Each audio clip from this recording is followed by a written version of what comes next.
Él solo quería irse a casa, descalzo, con el uniforme escolar sucio de polvo, y algunos dulces en el bolsillo que nadie compró. Era solo un niño caminando solo al lado de un hospital, demasiado cansado para llorar, demasiado pequeño para ser notado, demasiado fuerte para rendirse. Nadie se detuvo, nadie preguntó su nombre, pero esa noche, fue él quien vio, fue él quien se arrodilló junto a alguien que estaba cayendo. No era médico, ni enfermero, ni adulto, pero fue él quien intentó salvar una vida. ¿Quién es ese niño? ¿Por qué estaba allí, a esa hora? Y como un gesto tan simple, ¿lo cambió todo para siempre? Quédate hasta el final, porque esta es una de esas historias que se ven con el pecho apretado, y terminan con los ojos llenos de lágrimas. Isaías caminaba despacio, arrastrando los pies descalzos por la acera lateral del hospital. El asfalto aún guardaba el calor del día,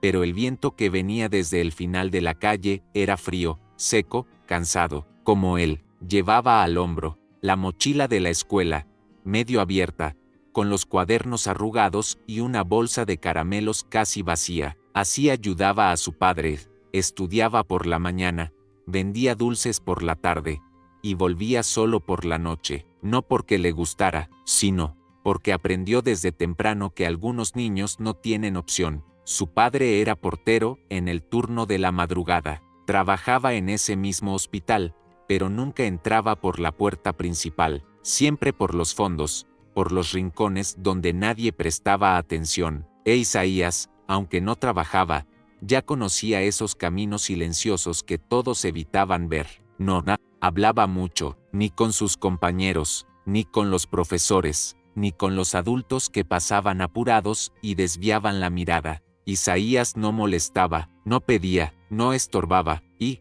tal vez por eso, nadie lo notaba. Esa noche, el cielo estaba nublado, las luces de la ciudad parpadeaban despacio, como si también estuvieran cansadas. Isaías se abrazó a sí mismo por el frío, y decidió cortar camino por los fondos del hospital. Ya conocía ese trayecto, ya era parte de él, pero entonces, se detuvo, a unos metros delante, cerca de la salida de emergencia, había algo tirado en el suelo. Primero pensó que era una bolsa, una manta, algún indigente durmiendo, pero cuando se acercó, el corazón se le encogió. Era una niña, debía tener más o menos su edad, tal vez un poco mayor. Estaba recostada de lado, con el cabello extendido sobre el cemento, el rostro demasiado pálido, los ojos abiertos, pero volteados, y los brazos, inmóviles. Isaías se arrodilló, puso su mano fría sobre el hombro de ella e intentó llamarla. Señorita, ¿me escucha? Nada. Miró a su alrededor.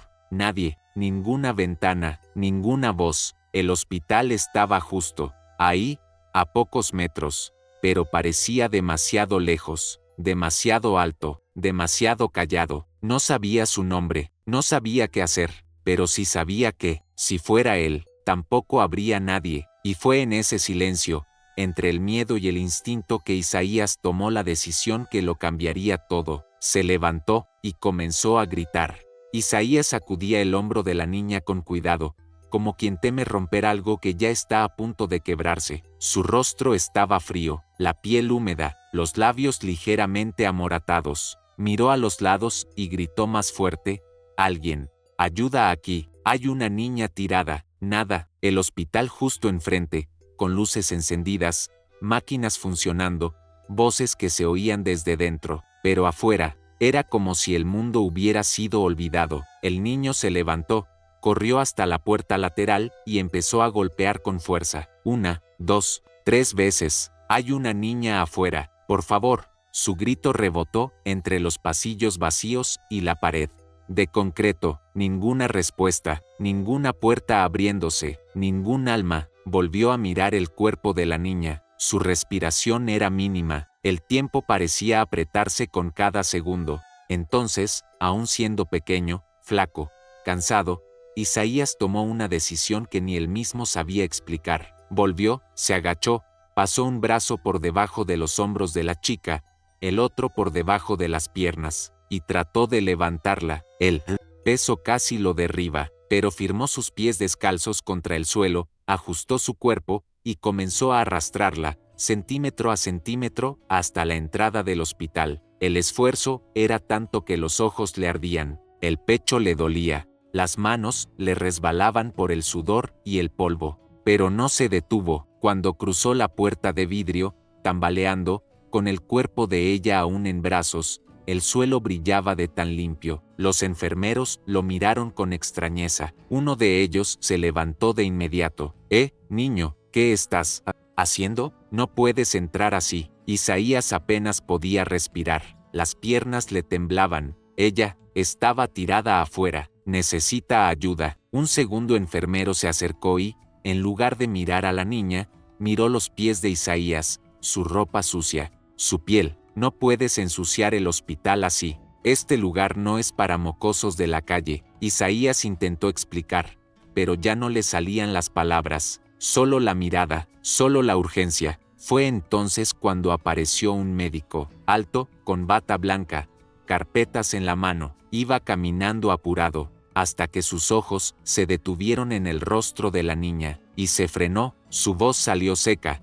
Espera, esa niña es. El silencio se expandió como un rayo entre todos los presentes. Esa es Amara Navarro. Amara fue llevada a la unidad de cuidados intensivos con urgencia. Sus brazos colgaban, su cuello caía hacia un lado, el cuerpo era apenas un eco. Los enfermeros corrían a ambos lados del pasillo, y las puertas automáticas se abrían sin cesar, como si el hospital despertara solo ante los casos que importaban. Los médicos no tardaron. En minutos, los especialistas más reconocidos del centro estaban rodeando su cama: respirador, electroencefalograma, monitoreo cardíaco, medicación intravenosa. Todo se activó como una máquina perfectamente calibrada, pero el silencio seguía allí. Poco después, llegó Elías Navarro, traje oscuro, voz firme, celular en una mano, carpeta médica en la otra. Ni un temblor en el rostro, ni una lágrima, solo órdenes. Quiero a los mejores con mi hija, quiero protocolos, resultados, diagnósticos, nada de suposiciones, nada de tonterías emocionales. No preguntó qué había pasado, no se agachó a tocarle la mano, solo exigía, solo confiaba en una cosa: la ciencia. Si los monitores no muestran respuesta en 48 horas, se evalúa traslado. No quiero sentimentalismos, quiero hechos. Mientras tanto, del otro lado del pasillo, Isaías aún estaba allí. Esperaba una señal, una noticia, algo que le dijera que ella estaría bien. Pero cuando intentó acercarse, una voz dura lo detuvo. ¿Tú otra vez? Era el mismo médico de antes. Lo miró de arriba abajo con repulsión. ¿Qué parte no entendiste? Este lugar no es para gente como tú. Isaías no respondió, solo bajó los ojos. ¿Quieres saber cómo está ella? ¿Por qué? ¿Crees que importa lo que pienses? ¿Qué podés hacer tú? Eres basura. La palabra se sintió como un golpe seco, no en el cuerpo, en el alma. Isaías quiso decir algo, quiso explicar que no era por él, que solo quería saber si ella iba a despertar.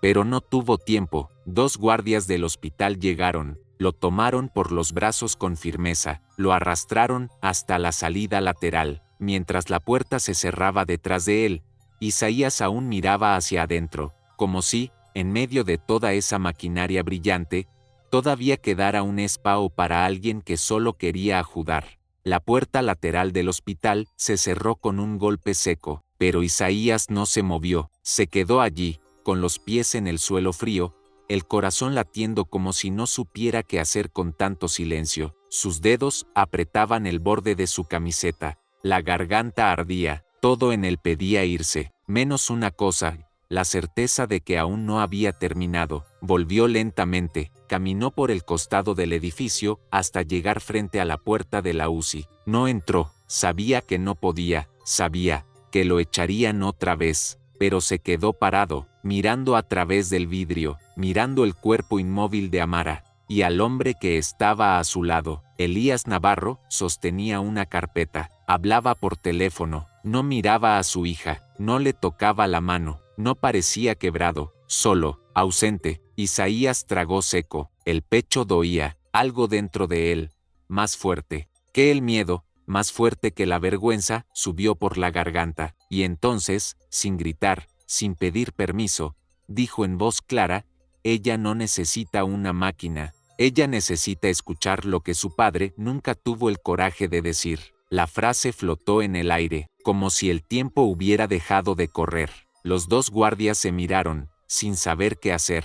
Una enfermera bajó la mirada, y desde el fondo del pasillo, Elías Navarro dejó caer el teléfono. Se hizo un silencio total. Elías dio un paso hacia adelante, luego otro. Se acercó, con el rostro endurecido, pero los ojos turbios, como si algo en él acabara de quebrarse por dentro. ¿Qué dijiste?, preguntó, en voz baja. Isaías no repitió, solo lo miró, un segundo, dos, y después bajó los ojos. Elías giró lentamente hacia los médicos. Déjenlo entrar, ordenó. Uno de los doctores intentó protestar. Señor Navarro, no creo que, dije, que lo dejen entrar. Y por primera vez, desde que todo comenzó, nadie discutió. Isaías entró despacio, como si cada paso que daba dentro de aquella sala fuera un acto sagrado. El sonido de los monitores lo envolvía todo, marcando ritmos que no eran de vida, sino de espera. La respiración asistida de Amara subía y bajaba, con una regularidad mecánica. Era como si el cuerpo estuviera allí, pero el alma, muy lejos. Elías estaba de pie junto a la cama, con los brazos cruzados, como si se protegiera de algo que no entendía. No habló cuando el niño entró, solo, lo miró de reojo, con ese orgullo endurecido que todavía no sabía cómo romperse. Isaías se acercó a la cama, no dijo nada, no cerró los ojos, no hizo ninguna oración, solo observó. Los dedos de Amara estaban fríos, su rostro, tan joven, parecía dormido hacía siglos. Entonces, sin mirar al padre, Isaías preguntó: ¿tú le cantabas cuando era bebé? Elías frunció el ceño. ¿Qué dijiste? Digo, antes, cuando ella era chiquita, ¿tú le cantabas? Elías tardó en responder.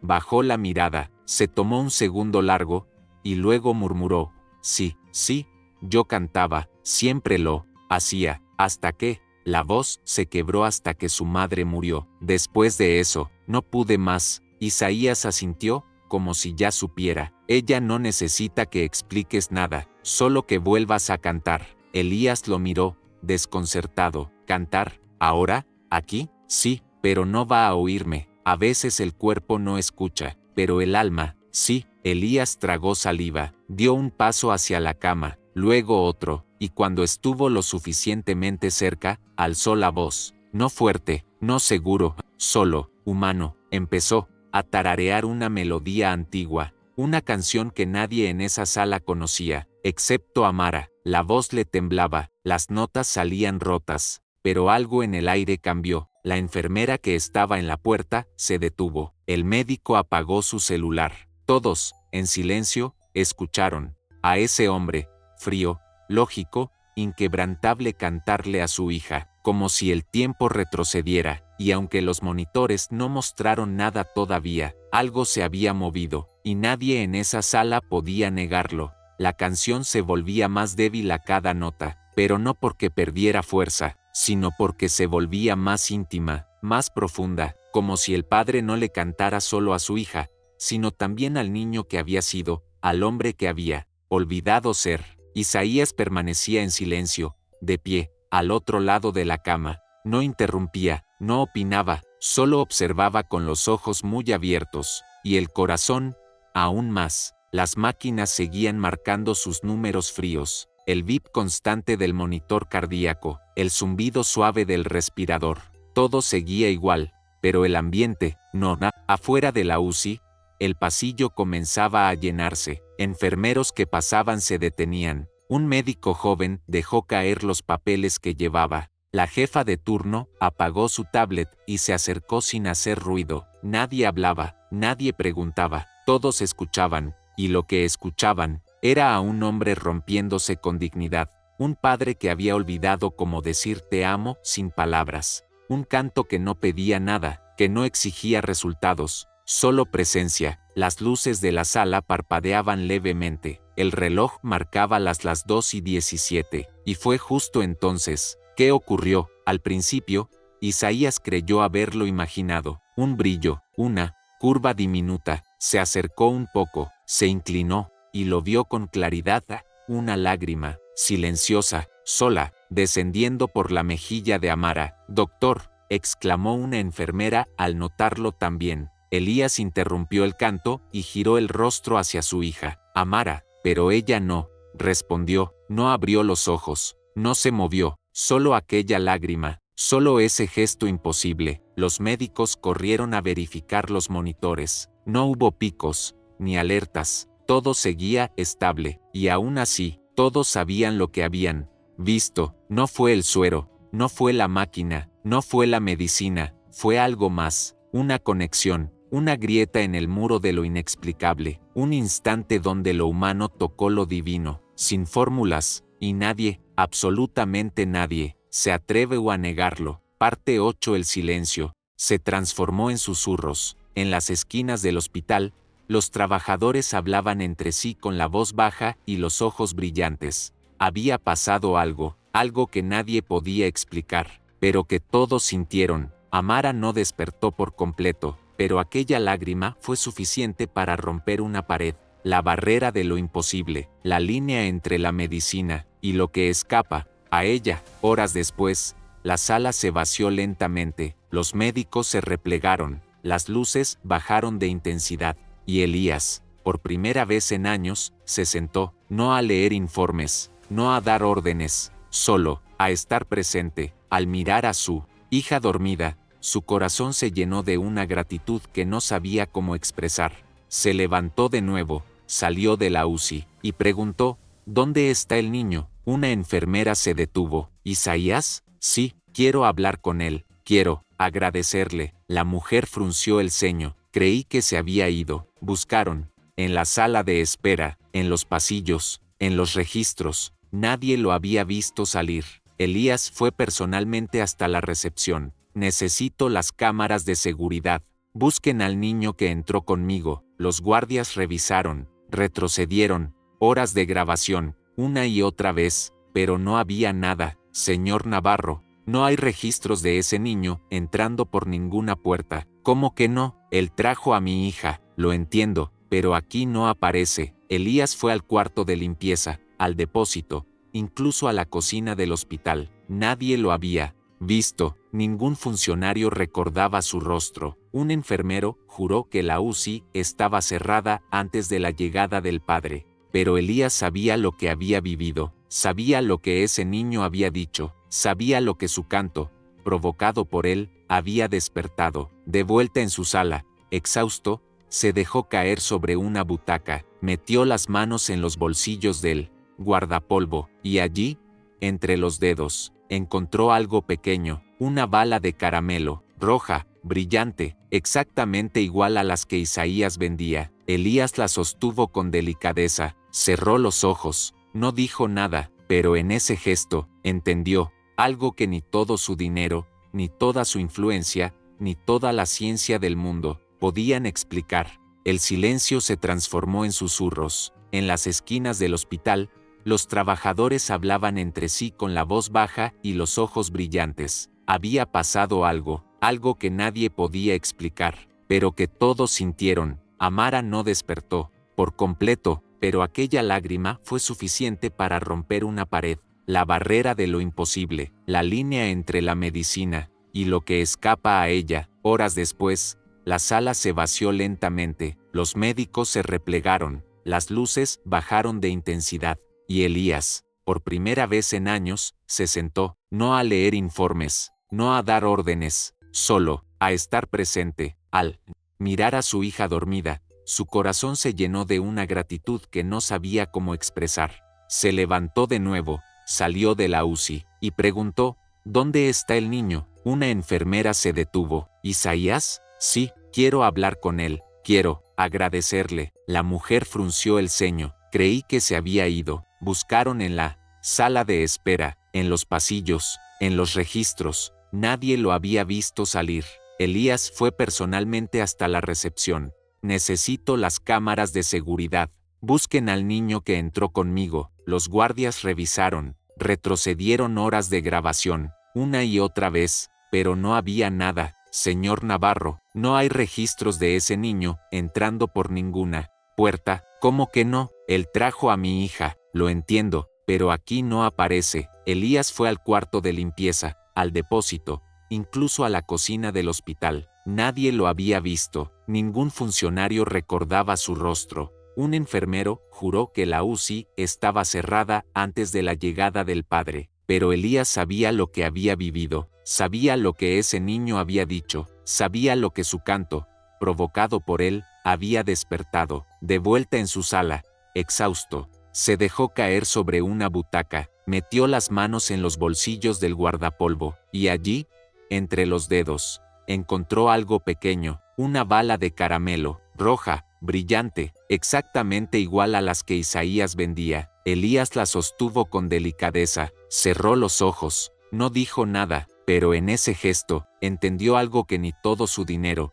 ni toda su influencia, ni toda la ciencia del mundo podían explicar. Pasaron algunos meses. El hospital, el mismo donde todo ocurrió, estaba ahora adornado con flores blancas y luces suaves, nada ruidoso, nada grandioso, solo lo justo para honrar lo que debía ser honrado. Una pequeña sala de conferencias había sido adaptada para algo especial. No había cámaras de televisión ni periodistas de espectáculos, solo personas de mirada honesta, trabajadores del hospital y algunas familias que sabían que algo profundo estaba a punto de anunciarse. Elías Navarro apareció vestido con sobriedad. A su lado, Amara caminaba con paso tranquilo. Su rostro estaba más sereno, su piel más viva. No se necesitaban pruebas científicas. Bastaba verla para entender que algo había cambiado. Elías tomó el micrófono, respiró hondo, y habló con una voz que, por primera vez, no sonaba a poder, sino a verdad. Yo vine a este hospital como un hombre que creía tener todas las respuestas, pero descubrí que hay preguntas que solo el corazón puede escuchar, y que hay voces que nunca deberían ser ignoradas. Un leve murmullo se extendió por la sala. Por eso, hoy presentamos la Fundación Isaías, un proyecto nacido del silencio, de una lágrima y de una canción olvidada. El auditorio enmudeció. Esta fundación no busca salvar al mundo, solo quiere escuchar a los que nunca son escuchados, acompañar a los niños que caminan solos por las calles, a esos que venden dulces, mientras sueñan con un abrazo. Elías bajó la cabeza un instante, luego, miró a su hija. Amara se levantó, tenía en la mano algo pequeño, lo sostuvo frente al micrófono, era una bala de caramelo. Yo no sé quién fue Isaías, nadie sabe, pero sé lo que hizo, y sé que, sin él, yo no estaría aquí. Sus ojos se llenaron de lágrimas. Lo que me salvó no fue una máquina, fue alguien que me vio, alguien que no tenía uniforme, ni credenciales, pero tenía algo que el mundo ha olvidado: compasión. Hubo un silencio largo, uno de esos silencios que no incomodan, sino que abrazan. Esta bala, continuó, no es un recuerdo, es una promesa, la promesa de que, desde hoy, vamos a mirar a los que todos eligen no ver. La sala se puso de pie, aplausos suaves, miradas emocionadas, y así, en el mismo lugar donde un niño había sido llamado basura, nacía una semilla de dignidad que, sin duda, daría frutos. Si esta historia tocó tu corazón, si, de alguna forma, te recordó que aún existe bondad en el mundo, o si te trajo consuelo cuando más lo necesitabas, quiero pedirte algo, con mucho cariño. Escribí en los comentarios desde qué ciudad o país estás viendo este video, y qué sentiste o aprendiste con esta historia. Voy a leer cada comentario con atención, y si querés ayudarme a seguir trayendo historias como esta que sanan, que inspiran, que nos devuelven la fe, suscríbete al canal. Es gratuito, pero, para mí, significa muchísimo. Gracias por estar acá, gracias por seguir creyendo, que incluso en el silencio, aún hay luz.